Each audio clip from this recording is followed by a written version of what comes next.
नमस्कार मैं चंद्रमोहन खैब उपदेशमाला चेनेलলৈ আপোনালোকক স্বাগতম জনাইছো। সৰ্বপ্ৰথম আপোনাৰ খবৰ শ্ৰীচৰণত সেৱা নিবেদিছো। মোৰ সেৱা আপোনালোকে গ্ৰহণ কৰিব। আজি এই ভিডিঅ'টোৰ জৰিয়তে আপোনালোকক দেখুৱাব বিচাৰিম শ্ৰীকৃষ্ণ ভগৱন্ত পূৰ্ণ পৰমাত্মা হয়নে নহয়, আৰু অৰ্জুনৰ ইষ্টদেৱ কৃষ্ণ আছিল নে শংকৰ মহাদেৱ আছিল। লগতে শ্ৰীকৃষ্ণ ভগৱন্তই যি গীতাৰ জ্ঞান অৰ্জুনক প্ৰকাশ কৰিছিল সেই গীতাৰ জ্ঞানদাতা শ্ৰীকৃষ্ণ নহয়, সেই গীতাৰ জ্ঞানদাতা শংকৰ মহাদেৱ। এই তত্ত্বখিনিও আপোনালোকক মই আজি প্ৰমাণিক তথ্যসহ দেখুৱাবলৈ চেষ্টা কৰিম। ইয়াৰ বাহিৰেও যিসকল আমাৰ ভক্তবৃন্দই কমেণ্ট বক্সত নানা ধৰণৰ বিৰোধী কমেণ্ট কৰি আছে, তেওঁলোককো মই প্ৰত্যাহ্বান জনাই ক'ব বিচাৰিম, যদি আপোনালোকৰ কিবা তত্ত্ব আছে তেতিয়াহ'লে স্পষ্ট হিচাপে মোৰ কমেণ্ট বক্সত আপোনালোকে প্ৰকাশ কৰিব। যদি আপোনাৰ লোকৰ ওচৰত কোনো তথ্য নাই তেতিয়াহ'লে মিছাতে কিছুমান কমেণ্ট কৰি মোৰ সময় নষ্ট নকৰিব। বাৰু যা হওক, মই এতিয়া আপোনালোকক সনাতন ধৰ্মগ্ৰন্থৰ প্ৰমাণিত তথ্যসহ মই দেখুৱাব বিচাৰিম যে অৰ্জুনৰ ইষ্টদেৱ কোন আছিল, শংকৰ মহাদেৱ নে কৃষ্ণ, আৰু গীতাৰ জ্ঞান কৃষ্ণৰ যে নহয় তাৰো মই এই মহান তথ্যখিনি আপোনালোকক প্ৰকাশ কৰিম। আপোনালোকে ভিডিঅ'টো আৰম্ভণিৰ পৰা শেষলৈকে চাবলৈ চেষ্টা কৰিব। যদিহে মোৰ চেনেলটো আপোনালোকে ছাবস্ক্ৰাইব কৰা নাই, ছাবস্ক্ৰাইব কৰি ল'ব যাতে আপোনালোকে মোৰ নতুন ভিডিঅ' চাব পাৰে, আৰু ভিডিঅ'টো শ্বেয়াৰ কৰিব যাতে অন্যজনেও এই মহান তত্ত্বক জানিব পাৰে। তাৰ বাবে আপোনালোকক মই নিবেদন কৰিছোঁ। এতিয়া হওক, সৰ্বপ্ৰথম আপোনালোকক দেখুৱাবলৈ গৈ আছোঁ শ্ৰীকৃষ্ণ ভগৱন্ত পূৰ্ণ পৰমাত্মা নহয়, তেখেত গীতাৰ জ্ঞানদাতাও নহয়, আৰু গীতাৰ জ্ঞানদাতা কেৱল মহাদেৱ শংকৰহে। এই মহান তত্ত্বক মই আজি আপোনালোকক কুৰ্ম মহাপুৰাণৰ পৰা দেখুৱাবলৈ বিচাৰিছোঁ। কুৰ্ম মহাপুৰাণ ভাগ হৈছে স্বয়ং নাৰায়ণ অৱতাৰ কুৰ্মই যিমানখিনি তথ্য বা যিমানখিনি কথা দেৱ আৰু ঋষিসকলক প্ৰকাশ কৰিছিল সেই মহান তত্ত্বৰ পৰাই আপোনালোকক মই আজি এই তত্ত্ব প্ৰকাশ কৰিবলৈ গৈ আছোঁ। এই ভাগ হৈছে কুৰ্ম মহাপুৰাণ, কৃষ্ণ দ্বৈপায়ন ব্যাস বিৰচিত কুৰ্ম মহাপুৰাণ। মই সেই কুৰ্ম মহাপুৰাণৰ পৰা আপোনালোকক উত্তৰ ভাগ আৰু প্ৰথম অধ্যায়ৰ পৰা মই কিছু তত্ত্ব দেখুৱাম, আৰু শেষ মুহূৰ্তত আপোনালোকক 17 অধ্যায়ৰ পৰা মই কিছু তত্ত্ব দেখুৱাম। সৰ্বপ্ৰথমতে আপোনালোকক দেখুৱাবলৈ বিচাৰিছোঁ, যেতিয়া বিষ্ণুৰ অৱতাৰ নৰ আৰু নাৰায়ণ জন্ম হৈছিল তেতিয়া নৰ নাৰায়ণ পৰম ঈশ্বৰ শিৱশংকৰ মহাদেৱৰ মহান ভক্ত হৈ পৰিছিল, আৰু সেই নাৰায়ণক ঋষি বুলিও কোৱা হয়, আৰু সেই নাৰায়ণ হৈছে বিষ্ণু অৱতাৰ কৃষ্ণ। এটা সময়ত ঋষি মুনিসকলে এই বিষ্ণু অৱতাৰ নাৰায়ণৰ লগত পৰমেশ্বৰ ভগৱন্তৰ মহান তত্ত্বৰ বিষয়ে আলোচনা পাতি আছিল। সেইখিনি সময়তে ঋষিমুনিসকলে বিষ্ণু অৱতাৰ ৰূপী নাৰায়ণক প্ৰশ্ন কৰিলে, কি বুলি ইয়াত কৈছে, তবম বেচি পৰমম গুহম সৰ্বন্তু ভগৱান নিসিহ নাৰায়ণ স্বয়ং সাক্ষাৎ পুৰাণো ব্যক্ত পুৰুষ ন হিন্যো বিদ্যতে বেত্ৰা তবামিতে পৰমেশ্বৰম তবম ইস্মাক মসলম সংশয়ম সেতু মহৰ্ষি। এই শ্লোকটোৱে আমাক কি বুলি প্ৰকাশ কৰিছে যে হে ভগৱন্ত নাৰায়ণ, আপুনি স্বয়ং বিষ্ণু অৱতাৰ, আপুনি স্বয়ং পৰমেশ্বৰ, আপুনি স্বয়ং পুৰাতন অব্যক্ত পৰম ব্ৰহ্ম। গতিকে সেই পৰমেশ্বৰ ভগৱন্ত আমাক কিছুমান তত্ত্ব প্ৰকাশ কৰি আমাৰ সংশয় দূৰ কৰা। তেতিয়া সি বুলি কৈছিল আকৌ যে কিং কাৰণম বিদম কিং কাৰণমিদম কিৎসনম কো নাসু সংসৰতে সদা কশ্ৰীদাত্মা সকা মুক্তিঃ সংসাৰ কিন্নিমিত্ৰকঃ কः संसार इति शानः को वा सर्व प्रपश्यते किं तत्परतरम ब्रह्म सर्व नो वक्तुर महर्षि। অৰ্থাৎ ঋষি মুনিসকলে সেই বিষ্ণু অৱতাৰ স্বৰূপ নাৰায়ণক প্ৰশ্ন কৰিছিল যে হে প্ৰভু ভগৱন্ত নাৰায়ণ, জগতৰ কাৰণ কোন? কোনে এই জগতক সঞ্চালন কৰি আছে?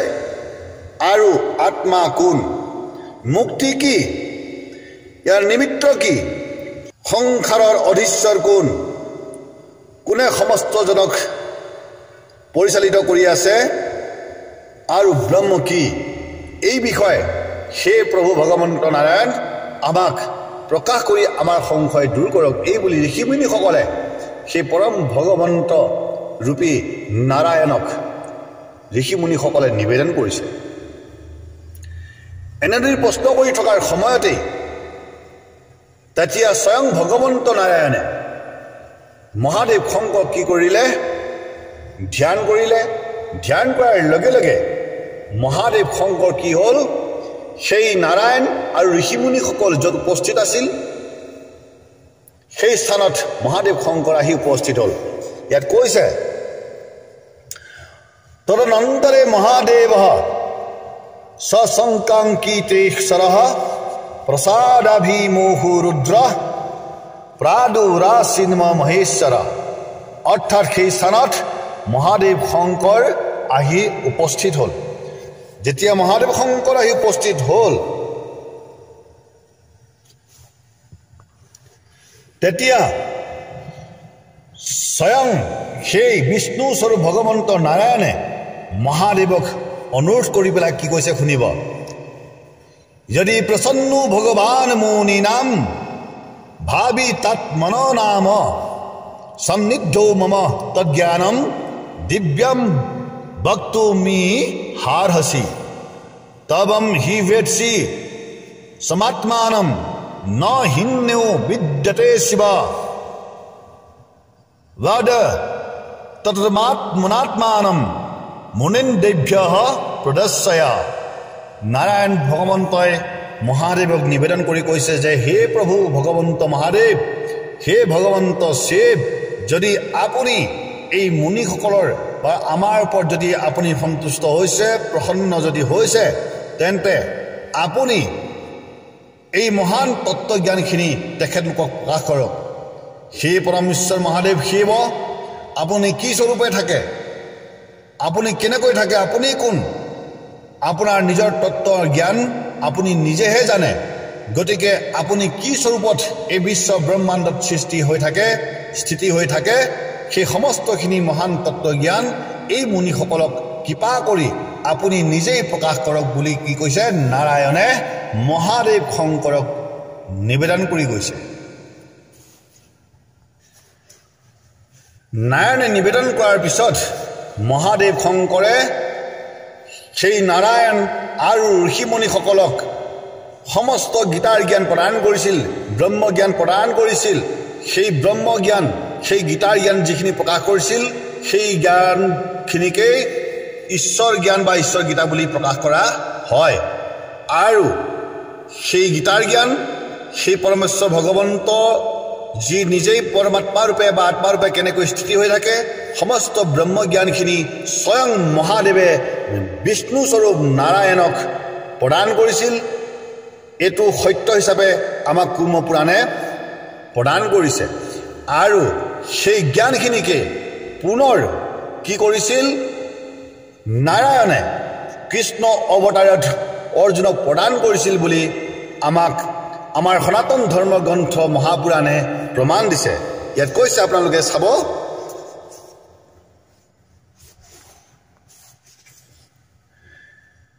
ইয়াত কৈছে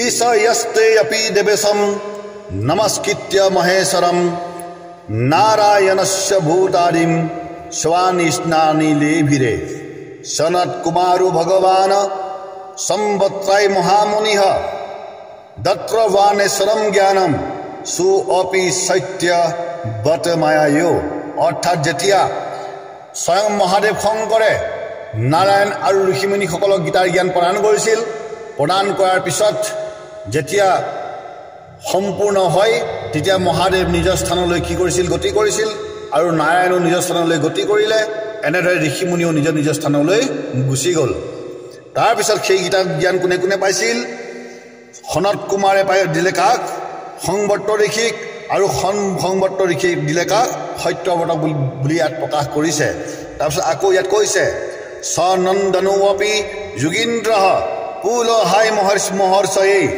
প্ৰদদ্দৌ গৌতমায়াৰ্থ পুলহু অপি প্ৰজাপতি অংগিৰা বেদ বিদুষে ভাৰদ্বাজাই দত্তবান অৰ্থাৎ সেই তাৰপিছত যোগীন্দ্ৰ সনন্দনে মহৰ্ষি পুলহক দিলে মহৰ্ষি পুলহৰ পৰা কোনে পালে গৌতম ঋষিয়ে পালে গৌতমৰ পৰা কোনে পালে অংগিৰাই পালে অংগিৰাৰ পৰা পিছত ভাৰদ্বাজে পালে আৰু তাৰপিছত আকৌ কি কৈছে শুনিব যজ্ঞস্য ব্যায় কপিলস্তথা পঞ্চশিখাস্য পৰাশৰো অপি সনকাৎপিতা মে সৰ্বতত্ত্বধিক লেভে তৎপৰম জ্ঞানম তস্মাদ্যাৎ বাল্মীকি ৰাপ্তৱান মামোবাস পুৰা দেবঃ সতি দেহঃ বাংগজঃ বামদেবো মহাযোগী রুদ্রঃ কালপিনাকধিক নারায়ণো অপি ভগবান দেবকীর্তনয়ো হরে অর্জুনায় স্বয়ং সাক্ষাৎ দত্তবাণী দতুমত্রমম যদাহং লব্ধ বান রুদ্রাদ্য মদেবাদনুত্তমম বিশেষাদ গিরিশে ভক্তি ইষ্টাদ্রভ্য মে অভবৎ শৰণম গিৰিশম ৰুদ্ৰম প্ৰপন্নু অহম বিশেষত ইয়াৰ পিছত কোনে পালে কপিল মুনিয়ে পালে কপিল মুনিয়ে কাক দিলে যজ্ঞিশ্বব্য ঋষিক দিলে তাৰপিছত যজ্ঞিশ্বব্য ঋষিয়ে পঞ্চশিখক দিলে পঞ্চশিখে তাৰপিছত পৰাশ মুনিক দিলে পৰাশ মুনিৰ পৰা পিছত আকৌ সেই পৰম জ্ঞানখিনি কোনে পালে বাল্মীকিয়ে পালে তাৰপিছত স্বয়ং সতী দেহৰ পৰা মহাযোগী উৎপন্ন হয় সেই মহাযোগীৰ নাম হ'ল বামদেৱ যি স্বয়ং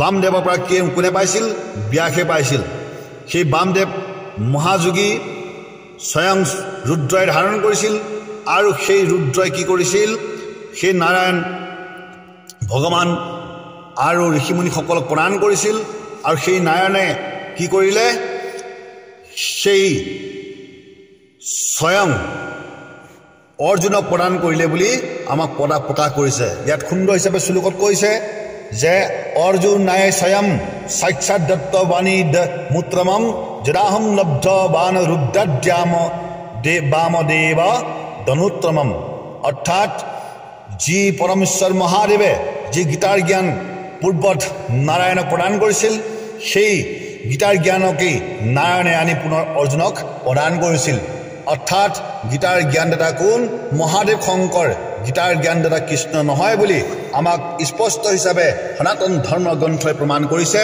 তেতিয়াহ'লে ইয়াৰ পৰা স্পষ্ট আমি হ'ব পাৰোঁ যে শ্ৰীকৃষ্ণ ভগৱান পূৰ্ণ পৰমাত্মা নহয় শ্ৰীকৃষ্ণ ভগৱন্ত এজন শিৱ সাধক আৰু সেই কথাখিনি আমাক কুৰ্ম পুৰাণত আকৌ এনেধৰণে দিছে আপোনালোকে শুনিব শ্ৰীকৃষ্ণ যে পূৰ্ণ পৰমাত্মা নহয় এই কথাখিনি আমাক সপ্তবিংশ অধ্যায়ৰ পৰা কুৰ্ম পুৰাণত প্ৰকাশ কৰিছে কি বুলি যে ততু লব্ধ বৰ কৃষ্ণ জাম্ববত্যাম মহেশ্বৰাত অজি জনন মহাত্মানম সাম্বমাত্ম যমুত্ৰমম প্ৰদ্যুম্নস্য হি ভূতপুত্ৰ অনিৰুদ্ধ মহাবলঃ তাবুভ্যো গুণ সম্পন্ন কৃষ্ণ সেৱা পৰিতনু অৰ্থাৎ ইয়াত কৈছে যে শেষত শ্ৰীকৃষ্ণ ভগৱন্তই যেতিয়া শিৱশংকৰ মহাদেৱৰ পূজা অৰ্চন বন্দন কৰিছিল সেই শিৱশংকৰ মহাদেৱকে পূজা অৰ্চন বন্দন কৰি কি কৰিছিল শ্ৰীকৃষ্ণই অৰ্থাৎ কৃষ্ণই মহেশ্বৰৰ পৰা কি কৰিছিল বৰ লৈছিল ইয়াত কৈছে ততো লব্ধ বৰ প্ৰাপ্ত কৰিছিল কৃষ্ণই জাম্বুবতীয়া মহেশ্বৰক পূজা কৰি পেলাই কি কৰিছিল কৃষ্ণই বৰ লৈছিল বৰ পেলাই সেই জাম্বুবতীৰ পৰা কি কৰিছিল সাম্ব মাত্মা জপ মূত্ৰম সাম্বৰ নামৰ সন্তানক প্ৰাপ্ত কৰিছিল বুলি ইয়াত প্ৰমাণ আমাক দিছে গতিকে স্পষ্ট আমাৰ ইয়াত হৈছে যে শ্ৰীকৃষ্ণ স্বয়ং শিৱ সাধক আছিল স্বয়ং শংকৰ মহাদেৱৰ তেওঁ পূজক আছিল কিন্তু একাংশ বুদ্ধিজীৱে কি কৰিলে আমাৰ সনাতন ধৰ্মৰ মহান তত্ত্বক বিকৃত কৰি পুতেকক পৰমাত্মা বনাই দিলে আৰু বাপেকক কি কৰি বনালে পুত্ৰ বনাই দিলে যাৰ বাবে আজি আমাৰ সমাজত কি হৈ আছে বিশৃংখলাৰ সৃষ্টি হৈ আছে ইয়াৰ বাহিৰেও আপোনালোকক মই এতিয়া কীৰ্তন ঘোষাৰ পৰা প্ৰমাণ দিবলৈ গৈ আছো যে শ্ৰীকৃষ্ণ ভগৱন্ত পূৰ্ণ পৰমাত্মা নহয় তেখেত শিৱ এজন সাধক শিৱ সাধক তেওঁ শিৱহে পূজ্য তেওঁ এজন কি আছিল শিৱ সাধক আছিল ইয়াৰো প্ৰমাণ আপোনালোকক মই কীৰ্তন ঘোষাৰ পৰা দিবলৈ গৈ আছো আপোনালোকে ভিডিঅ'টো এই থৈ নাযাব এই ভাগ হৈছে কীৰ্তন ঘোষা এই কীৰ্তন ঘোষাটো শ্ৰীমন্ত শংকৰদেৱে নিজেই প্ৰকাশ কৰি গৈছে যে শ্ৰীকৃষ্ণ ভগৱন্ত পূৰ্ণ পৰমাত্মা নহয় বিষ্ণু অৱতাৰ অংশ আৰু স্পষ্ট হিচাপে এইটো প্ৰকাশ কৰিছে যে অৰ্জুনৰ ইষ্টদেৱ কৃষ্ণ নাছিল ই অৰ্জুনৰ ইষ্টদেৱ আছিল শংকৰ মহাদেৱ এই মহান তত্ত্বকো বা প্ৰমাণিক মই আপোনালোকক বুজাবলৈ গৈ আছো আপোনালোকে ভিডিঅ'টো এৰি নাযাব আপোনালোকে ভিডিঅ'টো চাই থাকিব এয়া চাওক আপোনালোকক মই এতিয়া দেখুৱাবলৈ গৈ আছো বিপ্ৰপুত্ৰ আনায়নৰ 2 নম্বৰ ঘোষা আৰু 12 নম্বৰ পদ এই পদত কৈছে এ ৰাম খুনি পাৰ্থে আঠে বেঠে গৈল দৰ হুই কৰিলন্ত আশান্ত পবিত্ৰ জল চুই ঐ ইষ্টদেৱ শংকৰ নমিলা অৰ্জুন দিব্যস্ত স্মৰি গান্ধী বত দিলা গুণ আচ্ছা যেতিয়া বিপ্ৰৰ পুত্ৰক স্বয়ং শ্ৰী বিষ্ণু ভগৱন্তই হৰণ কৰি লৈ গৈছিল তেতিয়া বিপ্ৰই কি কৰিছিল কৃষ্ণ আৰু অৰ্জুনৰ ওচৰ পাইছিল কৃষ্ণক বহু কিছুমান তিৰস্কাৰ কৰিছিল তিৰস্কাৰ কৰাৰ বাবে অৰ্জুনে কি কৰিছিল যে হে বিপ্ৰ তুমি ইমান বেয়াকৈ আমাক নকবা তোমাৰ পুত্ৰক মই যিকোনো প্ৰকাৰে উদ্ধাৰ কৰিম এই বুলি যেতিয়া অৰ্জুনে প্ৰকাশ কৰে তেতিয়া বিপ্ৰৰ কৈছিল যে স্বয়ং কৃষ্ণ নাৰায়ণে মোৰ পুত্ৰক উদ্ধাৰ কৰিব পৰা নাই তুমি কোন তেতিয়া অৰ্জুনৰ খং উঠিছিল অৰ্জুনে খং উঠি কি কৰিছিল তেওঁ ইষ্টদেৱ অৰ্থাৎ অৰ্জুনৰ ইষ্টদেৱ শংকৰক কি কৰিছিল প্ৰাৰ্থনা জনাইছিল অৰ্জুনে প্ৰাৰ্থনা জনাই কি কৰিছিল ধনুৰ হাতত লৈ কি কৰিছিল হুংকাৰ দিছিল যে মই তোমাৰ পুত্ৰক উদ্ধাৰ কৰিম এতিয়া প্ৰশ্ন হৈছে ইয়াত কৈছে ইষ্টদেৱ শংকৰক নমিলা অৰ্জুনৰ ইষ্টদেৱ কোন আছিল শংকৰহে আছিল যদি অৰ্জুনৰ ইষ্টদেৱ যদি কৃষ্ণ আছিল তেতিয়াহ'লে অৰ্জুনে কৃষ্ণকে স্মৰণ কৰিব লাগিছিল আৰু ইয়াত শংকৰদেৱে ইষ্টদেৱ কৃষ্ণ বুলিহে লিখিব লাগিছিল কিন্তু ইয়াত শ্ৰীমন্ত শংকৰদেৱে কি কৈছে যে অৰ্জুনৰ ইষ্টদেৱ শংকৰ বুলিহে কৈছে তেতিয়াহ'লে আমি জানিব লাগিব কৃষ্ণ অৰ্জুনৰ ইষ্টদেৱ নাছিল কৃষ্ণ অৰ্জুনৰ গুৰুহে আছিল এটো স্পষ্ট ইয়াৰ আমাৰ মানে তত্ত্বই প্ৰকাশ কৰিছে যে অৰ্জুনৰ ইষ্টদেৱ হৈছে শংকৰ অৰ্জুনৰ ইষ্টদেৱ কৃষ্ণ নহয় সেইভাৱেই সেই বিপদৰ সময়ত বা সেই হুংকাৰৰ সময়ত অৰ্জুনে নিজৰ ইষ্টদেৱ শংকৰকহে কি কৰিছিল স্মৰণ কৰিছিল কৃষ্ণক স্মৰণ কৰা নাছিল কাৰণ কৃষ্ণ তেতিয়া